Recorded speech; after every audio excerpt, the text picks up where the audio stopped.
কাল ওদের মারণচণ্ডীর ব্রত গেছে, আজ ধ্বজা পূজা, সেই সঙ্গে অস্ত্র পূজা। কি বলো, ওরা আবার ঠাকুর দেবতা মানে নাকি? দেখনি ওদের মদের ভাড়ার, অস্ত্রশালা আর মন্দির একবারে গায়ে গায়ে। ও, তা ছুটি পেয়েছো বলেই মদ? হ্যাঁ, আচ্ছা শোনো না, চলো না আমরা বাড়ি ফিরে যাই।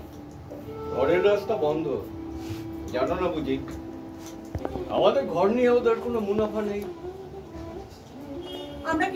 আমরা কি ওদের দরকারের সঙ্গে আট লাগানো নাকি? যেন ধানের গায়ে তুষ, ফালতু কিছুই নেই নাকি? আমাদের বিশু পাগল বলে আস্ত হয়ে থাকাটা কেবল মাথার নিজের পক্ষেই দরকার।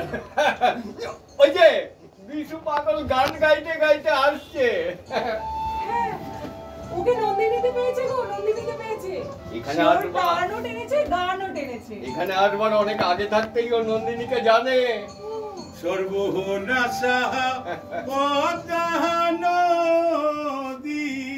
ও বিশু ভাই, এদিক পানে এসো। ওদিকে কোথায় যাও? তোর কাছে সুধাই, আরে পদ্মাহারে তোর বলা আমারে কুল কিনারা নাই, কুল কিনারা নাই, ও নদী কুল কিনারা নাই। তোমার স্বপনতরীর নেতিকে আমি জানি। তাকে তুমি কিভাবে জানবে গো? তুমি তো আমার তরির ভেতর থেকে তাকে দেখোনি কখনো।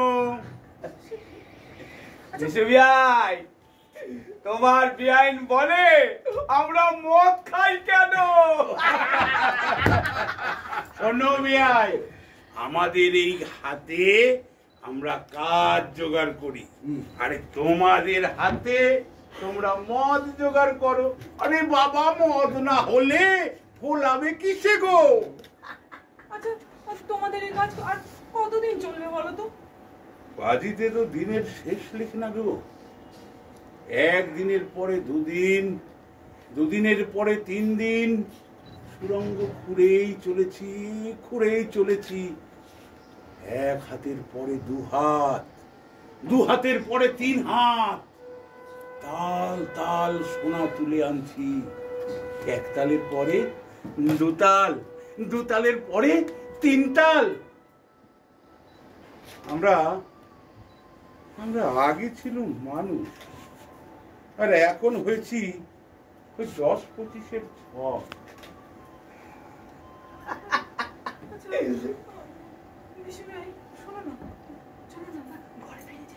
ঘরে ফিরে যাবে কি গো? শোনো, তোমার এই ফাগু হতভাগা, এই ফাগু, হ্যাঁ, 8 ঘন্টা কাজ করার পরে আবার 4 ঘন্টা খেটে মরে। ও কি জানে না? ও জানে না তুমি জানো যে কেন খেটে মরছি? আরে এ হলো এই যক্ষপুরীর চোরাই মদের টান। যদি কাল দেশে যাও টিকতে পারবে না, আবার দৌড়ে ছুটে চলে আসবে। কতদিন এই কাজ চলবে বলো তো? আর কতদিন চলবে মানে? কাজ তো চলবেই, কাজ চালিয়ে যেতে হবে। কাজ চলার নামই তো জীবন, আর সেই জীবনকে আমরা তো বয়ে নিয়ে চলেছি। ও বাবু ভাই, এই তোমার কত নম্বর গো? আমার তুমি জানো। আরে আমি হলাম গিয়ে 47-এর, তারপরে পিঠের ওপরে কাপড়ে একটা দাগ আছে। তাই নাকি? আরে বাবা, আর আমি হলাম গিয়ে 69-এর উমা। আগে দেশে ছিল মানুষ জানো, আর এখন হয়েছি 10-25-এর ছক। এই যক্ষপুরীর নিরেট মদের টান তো সাধারণ মানুষের কাছে পৌঁছয় না গো। সাধারণ মানুষের কাছে পৌঁছয় না। নবান্নের সময় চলে এলো, তাই গ্রামে গ্রামে তার আয়োজন চলছে। চলো না, তোমাদের হাতে পায়ে ধরি, ঘরে ফিরে যাই। চলো না। সর্দারজিকে দেখনি বুঝি না? হ্যাঁ, শোনো, কথা আমরা বলি, কিন্তু তার মানে ওরা বের করে। তুমি আপনি চেননি সর্দারকে? কাট